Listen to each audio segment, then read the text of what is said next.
जय माता दी दोस्तों, कैसे हैं आप सब। दोस्तों, आज के इस वीडियो में मैं आपको करवा चौथ कथा के बारे में बताऊंगी।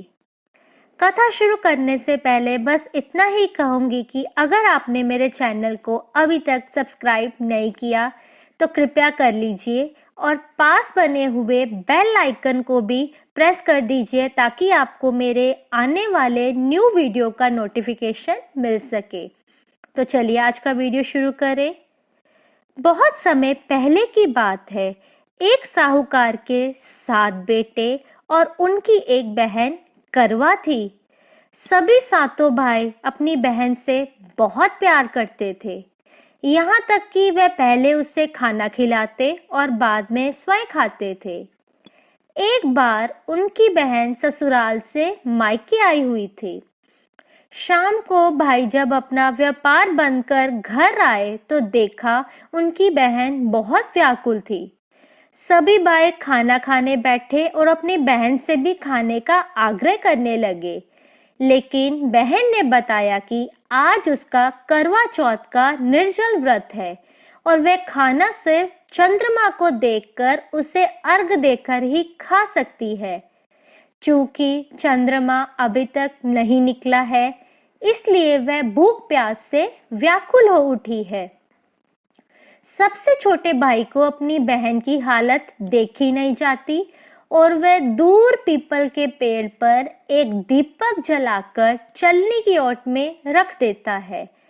दूर से देखने पर वह ऐसा प्रतीत होता है कि जैसे चतुर्थी का चांद उदित हो रहा हो। इसके बाद भाई अपनी बहन को बताता है कि चांद निकल आया है, तुम उसे अर्घ देने के बाद भोजन कर सकती हो। बहन खुशी के मारे सीढ़ियों पर चढ़कर चांद को देखती है, उसे अर्घ देकर खाना खाने बैठ जाती है। वह पहला टुकड़ा मुंह में डालती है तो उसे छींक आ जाती है, दूसरा टुकड़ा डालती है तो उसमें बाल निकल जाता है और जैसे ही तीसरा टुकड़ा मुंह में डालने की कोशिश करती है तो उसके पति की मृत्यु का समाचार उसे मिलता है। वह बौखला जाती है। उसकी भाभी उसे सच्चाई से अवगत कराती है कि उसके साथ ऐसा क्यों हुआ। करवा चौथ का व्रत गलत तरीके से टूटने के कारण देवता उससे नाराज हो गए हैं और उन्होंने ऐसा किया है। सच्चाई जानने के बाद करवा निश्चय करती है कि वह अपने पति का अंतिम संस्कार नहीं होने देगी और उन्हें पूर्ण जीवन दिलाकर रहेगी। वह पूरे 1 साल तक अपने पति के शव के पास बैठी रहती है, उसकी देखभाल करती रहती है।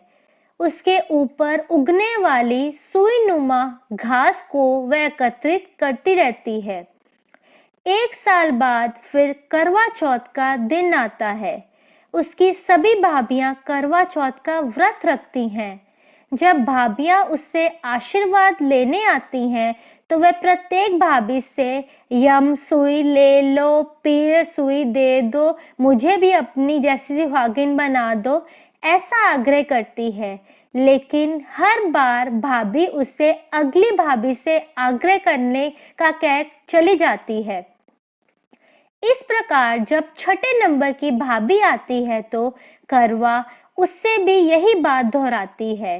ये भाभी उससे बताती है कि चूंकि सबसे छोटे भाई की वजह से उसका व्रत टूटा था, अतः उसकी पत्नी में ही शक्ति है कि वह तुम्हारे पति को दोबारा जीवित कर सकती है। इसलिए जब वह आए तो तुम उसे पकड़ लेना और जब तक वह तुम्हारे पति को जिंदा ना कर दे उसे नहीं छोड़ना। ऐसा कहकर वह चली जाती है। सबसे अंत में छोटी भाभी आती है। करवा उनसे भी सुहागिन बनने का आग्रह करती है, लेकिन वह टाल मटोल करने लगती है।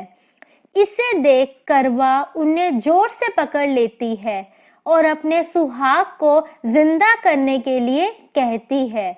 भाभी उससे छुड़ाने के लिए नोचती है, कसौटती है लेकिन करवा उन्हें नहीं छोड़ती।